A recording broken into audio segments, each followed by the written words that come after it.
మమ్మల్ని అంటూ కూడా బలూచిస్తాన్ వాళ్ళు స్వతంత్రంగా మా దేశం ఇది అనేసి అని చెప్పి ప్రకటించుకున్నారు. దీనికి భారత్ కి సంబంధించి కూడా ఎంబసీలు అన్ని కూడా ఇక్కడికి వచ్చి ఏర్పాటు చేయాలి అంటూ కూడా బలూచిస్తాన్ కోరుతోంది. అయితే ఏ విధంగా చూడొచ్చు అంటారు? ఇది పాకిస్తాన్ కు ఒక దెబ్బలాగానే అనుకోవచ్చా? ఖచ్చితంగా షూర్ షాట్ గా ఒక పెద్ద షాక్ గానే భావించాల్సిన అవసరం ఉంటుంది. భారత్ పాకిస్తాన్ మధ్య యుద్ధ పరిణామాల నేపథ్యంలో ఆ దేశంలో పాకిస్తాన్ ఒక కీలక పరిణామం చోటు చేసుకుంది. అదేంటంటే పాకిస్తాన్లో 9th లార్జెస్ట్ సిటీగా ఉన్నటువంటి బలూచిస్తాన్ ప్రాంతాన్ని అంటే క్వెట్టా నగరం బలూచిస్తాన్కి క్యాపిటల్గా వాళ్ళు కన్సిడర్ చేస్తూ ఉంటారు. ఆ నగరం 9th లార్జెస్ట్ సిటీగా ఉంది అక్కడ. సో ఈ కొంత ఏదైతే ఉందో బలూచిస్తాన్ 16 లక్షల మంది జనాభా అక్కడ నివసిస్తూ ఉంటారు. సో వీళ్ళంతా కూడా ఎప్పుడు కూడా పాక్ ఆర్మీని పాక్ ప్రభుత్వాన్ని వ్యతిరేకిస్తూ ఉంటారు. ఎందుకంటే వాళ్ళ తీరు కావచ్చు, వాళ్ళ వ్యవహార తీరు కావచ్చు, పర్టికులర్గా బలూచిస్తానీల పట్ల ఆ ప్రభుత్వం పాక్ ఆర్మీ అణచివేతకు వ్యతిరేకంగా సుదీర్ఘంగా పోరాటం చేస్తూ వచ్చారు. సో ఈ క్రమంలో ఈ యొక్క పరిణామం ఏదైతే చోటు చేసుకుందో భారత్ పాకిస్తాన్ మధ్య యుద్ధ వాతావరణం యుద్ధ పరిణామాలు చోటు చేసుకునే నేపథ్యంలో ఒక డెసిషన్ తీసుకోవడం జరిగింది. వారే పాకిస్తాన్ నుంచి విడిపోతున్నట్టుగా స్వయంగా ప్రకటించుకొని దానికి పార్లమెంట్ ఏర్పాటు చేసుకోవడం, జాతీయ చిహ్నం ఏర్పాటు చేసుకోవడం, జాతీయ గీతాన్ని కూడా ఏర్పాటు చేసుకున్నట్లుగా సోషల్ మీడియాలో షేర్ చేసుకున్న పరిస్థితి కనిపిస్తుంది. అక్కడ సంబరాలు కూడా చేసుకుంటూ ఉన్నారు. ఎందుకంటే తమకి నిజమైన స్వాతంత్రం ఇప్పుడు వచ్చిందనే ఒక సంబరాన్ని చేసుకున్న పరిస్థితి కూడా కనిపిస్తుంది. అంతేకాదు ఇతర దేశాలని భారత్తో పాటుగా మిగిలిన దేశాలను కూడా రమ్మంటూ ఉన్నారు. మా వైపుకు రండి, ఇక్కడ ఎంబసీలు ఏర్పాటు చేసుకోండి, ట్రేడ్ వాణిజ్య వ్యాపార సంబంధాలను పెంచుకోండి అంటే ఒక పిలుపును కూడా ఇస్తున్న పరిస్థితి కనిపిస్తుంది. ఇది పాకిస్తాన్కి ఆఫ్ఘనిస్తాన్ బోర్డర్కి దగ్గరలో ఉంటుంది. ఈ ప్రాంతం బలూచిస్తాన్ అనే ప్రాంతం ఒకటి ఉంటుంది. అక్కడ ఆ బలూచిస్తాన్కి క్వెట్టా అనే నగరం ప్రధానంగా క్యాపిటల్ సిటీగా కన్సిడర్ చేస్తున్నారు.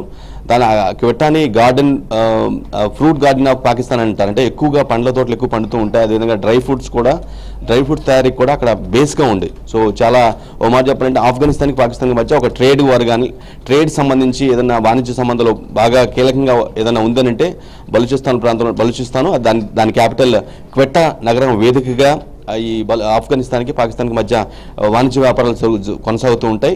పర్టికులర్గా ఫ్రూట్స్ సంబంధించి ఎక్కువగా కొనసాగుతూ ఉంటాయి.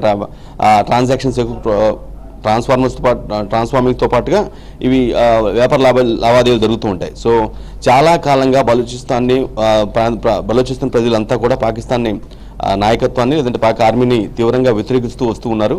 సో ఇది ఒక మంచి ఛాన్స్గా తీసుకున్నారు ఖచ్చితంగా ఇప్పుడే. ఎందుకంటే భారత్ యుద్ధంలో అంటే ఆపరేషన్ సింధూర్ పేరిట భారత్ చేపట్టినటువంటి యుద్ధంలో పాక్ చాలా తీవ్రంగా దెబ్బతిన్న విషయం. అఫ్కోర్స్ వాళ్ళు కవర్ చేసుకుంటున్నారు, డిఫెండ్ చేసుకుంటున్నారు, తమకేం కాలేదు, మేమే భారత్పై విజయం సాధించామని పదే చెప్పుకుంటున్నప్పుడు కూడా వాస్తవ పరిస్థితులు కంప్లీట్గా భిన్నంగా ఉన్నాయి. అవన్నీ కూడా సోషల్ మీడియాలో కనిపిస్తూనే ఉన్నాయి. ఎవరు ఎంత డ్యామేజ్ చేశారు, ఎక్కడ ఏ ఎయిర్ బేస్ నష్టమయ్యాయి, మిలిటరీ స్థావరాలు ఎక్కడ నాశనం అయ్యాయి, ఇవన్నీ కూడా మనకి కనిపిస్తూ ఉన్న నేపథ్యంలో సో ఇదొక సిచ్యువేషను.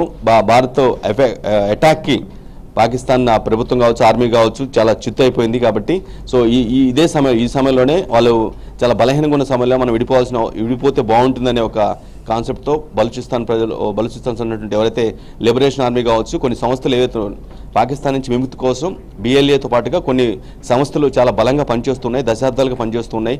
మేము ఆ పాకిస్తాన్ ప్రభుత్వంతో కాబట్టి ఆర్మీతో పాటు ఉండలేము, వాళ్ళు కంప్లీట్గా ఎప్పుడు కూడా తమపై అణచివేత ధోరణి లేదంటే తొక్కేసే ప్రయత్నం చేస్తూ ఉంటారు, మానవ హక్కుల ఉల్లంఘన కొనసాగిస్తూ ఉంటారనే ఒక బలమైన రీజన్స్ మొత్తాన్ని కూడా కండెమ్ చేస్తూ వాటన్నిటిని కూడా వ్యతిరేకిస్తూ చాలా కాలంగా పోరాటం చేస్తున్నారు. వాళ్ళ పోరాటానికి ఎటకెలక ఒక సొల్యూషన్ దొరికినట్టు భావించాల్సిన అవసరం ఉంటుంది. అఫ్కోర్స్ దీన్ని స్వతంత్ర దేశంగా గుర్తింపు అంటే అఫ్కోర్స్ వాళ్ళు స్వతంత్ర దేశంగా పరిగణించుకున్నప్పుడు కూడా ప్రపంచ దేశాల్లో గుర్తింపు అంటూ రావాలి. గుర్తింపు వచ్చిన తర్వాతనే వాణిజ్య వర్తక వ్యాపారం సంబంధించి కొంత స్టెప్స్ జరుగుతూ ఉంటాయి. తద్వారా ఆ దేశం యొక్క ఆర్థిక స్థితి, ఆ దేశం యొక్క ఆర్థిక పరిస్థితి స్టేబిలిటీగా ఉండే అవకాశం ఉంటుంది. సో ఈ గుర్తింపులను రావడానికి ఖచ్చితంగా టైం పట్టే అవకాశం ఉంటుంది. బట్ ఇప్పటికైతే వాళ్ళు ఏదైతే డెసిషన్ తీసుకొని బయటకు వచ్చారో జాతీయ గీతం, కొత్త పార్లమెంట్ ఏర్పాటు చేస్తున్నారు, క్వెట్టా నగరాన్ని వాళ్ళు క్యాపిటల్గా నిర్ణయించుకొని దాన్ని చేస్తున్న పరిస్థితి కనిపిస్తుంది. ఓవరాల్గా అక్కడైతే బలూచిస్తాన్ ప్రాంతంలో అయితే ఒక సంబరాలు అంబరాన్ని అంటే అనుకోని భావించాల్సిన అవసరం ఉంటుంది. Mamata. Right, thank you Venkat, thanks for the updates.